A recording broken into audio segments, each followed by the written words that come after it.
¿Qué tal, queridos amigos? Sigue habiendo un pleito tremendo entre los poderes de la Unión. Pareciera que forman parte de gobiernos distintos.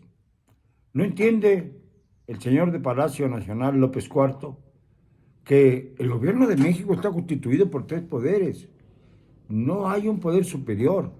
El poder ejecutivo, cuyo titular es López Obrador, el poder legislativo, integrado por dos cámaras, la de diputados y la de senadores, y el poder judicial, cuyo numen, cuya cúspide es la Suprema Corte de Justicia, pero no es lo único. Hay muchos magistrados, ministros, tribunales, etcétera.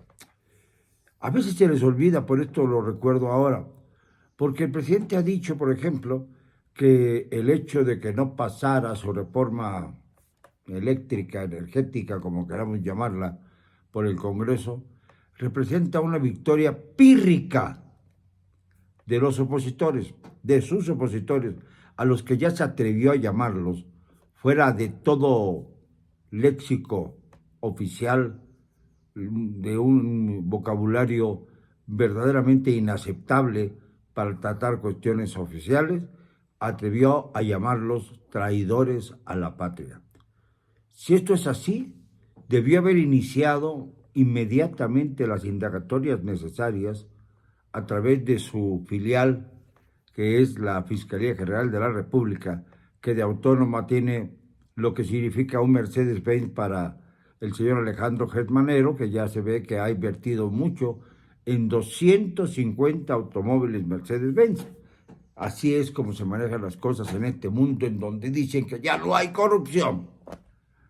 Es una falsedad increíble, pero bueno, resulta que ahora viene la reforma electoral.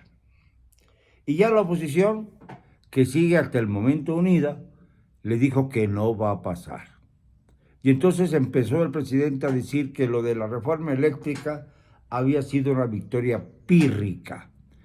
Victoria pírrica viene de dos vocablos. Lo pírrico, pues era una danza ritual de los griegos que simulaban un combate.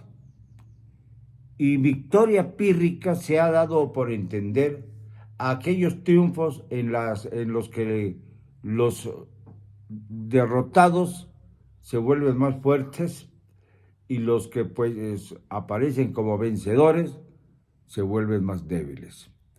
Entonces quiso decir que los opositores se debilitaron con la victoria que obtuvieron al detener la ley eléctrica absurda, completamente disparatada, y que nadie en el mundo podía dar 5 centavos por ella.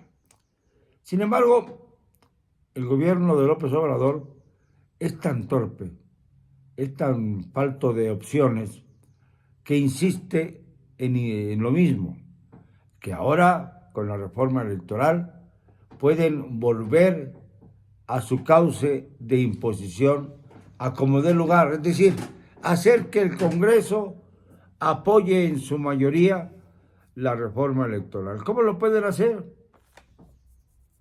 Dinerito. Están buscando la manera de escindir, como ya está ocurriendo con alguna senadora del PAN, que ya dejó de ser panista. Están cooptando a determinados personajes del Congreso para ver si así logran fracturar el bloque opositor y obtienen la tan ansiada mayoría calificada, con el objeto, tiene dos objetos, de que primero desaparezca el INE y se convierta en el Instituto Nacional de Elecciones y Consultas. ¡Qué imaginación, presidente! De veras le debe haber brillado el cerebro cuando al INE lo volvió en INEC, como también pasó el IFE a ser el INE y ahora INEC.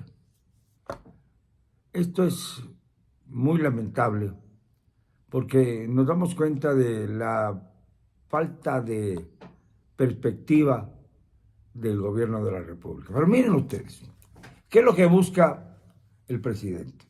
Crear el INEC para que dependa cada vez más del Ejecutivo. Es decir, volviendo a 1988, hace 40 años. Un retroceso como ya marcó el señor Porfirio Muñoz Ledo, que pertenecía a Morena y que ya dijo que se separaba, que Morena se había salido de él porque no había cumplido con ninguna de las propuestas ni ninguna de las posiciones que habían dado lugar a la fundación de este partido. Entonces, tenemos a una Morena dividida, pero todavía disciplinada por miedo a la dictadura López Obradorista, porque ya muchos lo consideran un dictador, incluso dentro de Morena, un hombre que no puede tolerar la oposición en contraria ni, obviamente, el juego democrático. El que no quiere buscar el juego democrático porque enseguida ofende a los que se opusieron a él, dice traidores a la patria, pues es un dictador. No es alguien que asimile la opinión en contrario, no es alguien que asimile los contrapesos, no es alguien que respete a quienes no coinciden con él. Y solamente esto se da en las dictaduras, nunca en las democracias. Podrá gritar, seguir manipulando, inventarse adjetivos, llamarnos traidores a la patria, lo cual a mí me revienta el hígado que se atreva a decir una cosa así, cuando toda mi vida la he dedicado a servir a México, con el corazón, con la pasión. Pero bueno, si se atreve, chocará contra el espejo y entonces se verá claramente que es él el que está traicionando al país, porque lo engañó miserablemente cuando tomó posesión. Lo engañó diciendo que ya no se pertenecía, sino que pertenecía al pueblo, haciendo suya una frase de Hugo Chávez, como ha utilizado muchas sentencias de este personaje venezolano para crecer en su dogmática absurda que no define absolutamente nada. Tiene por ahí a un comunista absolutamente claro, a un comunista que además presume de ello, siente que el comunismo es el modelo que debe seguirse, y lo tiene nada menos que en la unidad de inteligencia financiera, Pablo Gómez, que empezó a ser comunista desde la época del 68, cuando fue miembro del Consejo Nacional de Huelga, que era precisamente el que llevaba adelante la gran protesta que culminó trágicamente el 2 de octubre de 1968 en Tlatelolco.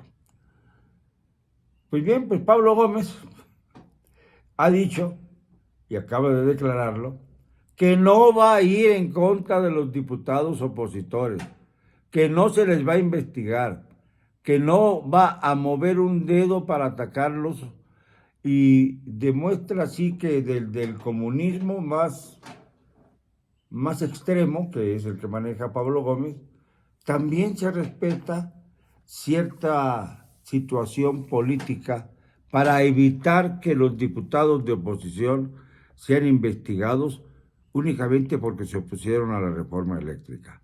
En pocas palabras, la sopa la tiene muy revuelta el señor López Obrador. La sopa la tiene hecha pedazos. Ya no hay forma de beberla, no hay cucharas.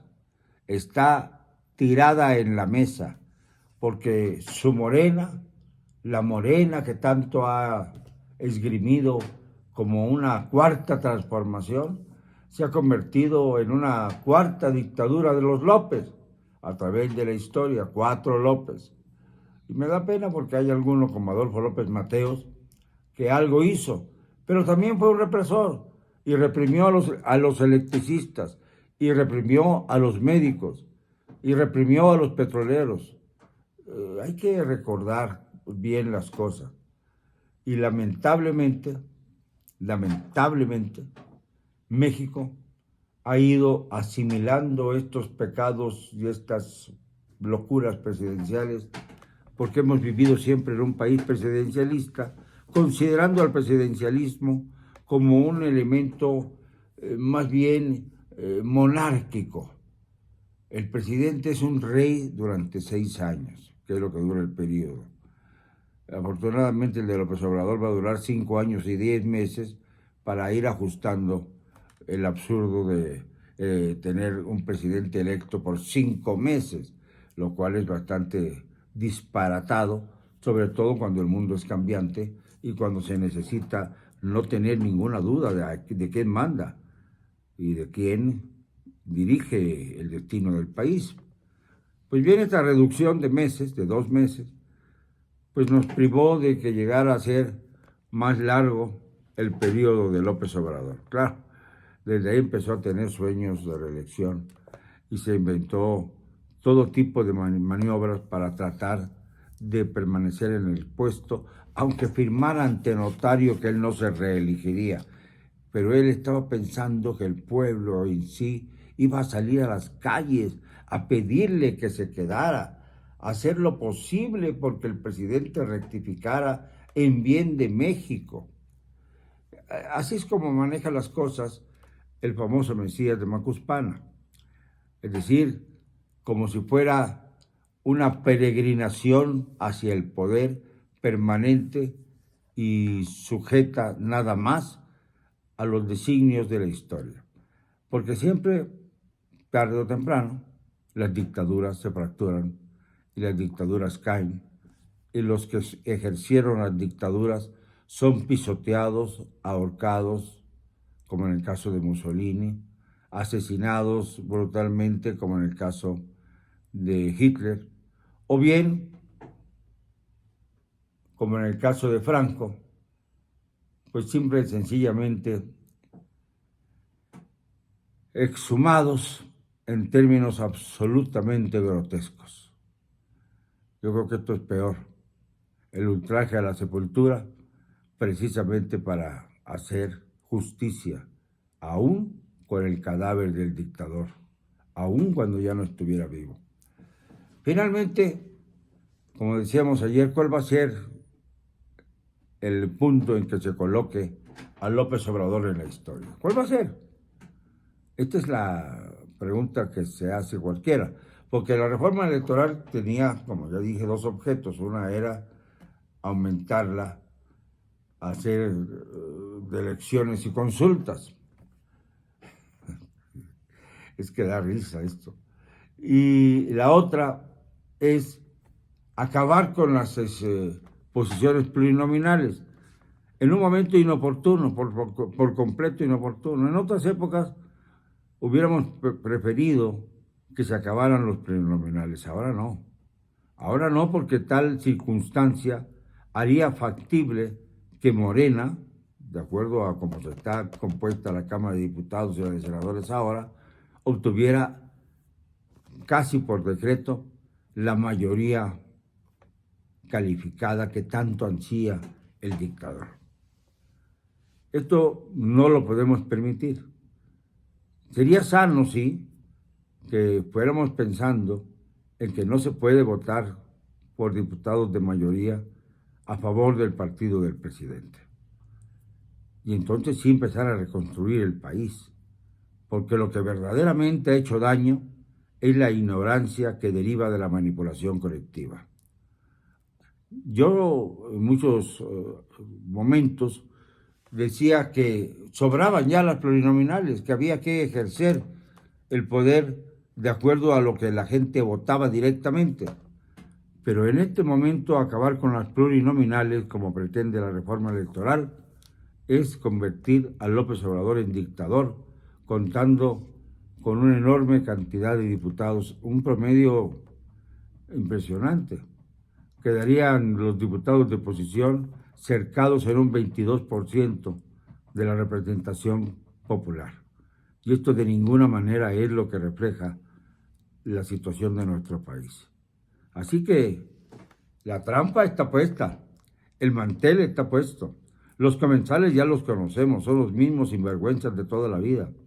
Los que eran priistas en 1988, los que eran priistas en 1968, también 20 años antes, los que eran priistas de siempre y que como no encontraron el apoyo presidencial entonces, prefirieron 2 cosas, como en el caso de López Obrador: recibir sobornos de 9,000 millones de viejos pesos y bien fundar otros partidos para hacerle la guerra al partido en el poder. Siempre con la ambición de ser ellos, en este caso López IV, el que dirija las cosas, el que maneje las cosas, el que distribuya las posiciones y el que manipule a un colectivo que desgraciadamente no tiene ganas ni tiene interés en ocuparse de qué va la reforma electoral, qué es lo positivo que aporta. ¿Vamos a mejorar democráticamente con ella? ¡No! Perdónenme, no me van a callar. Y lo digo con cero cobardía.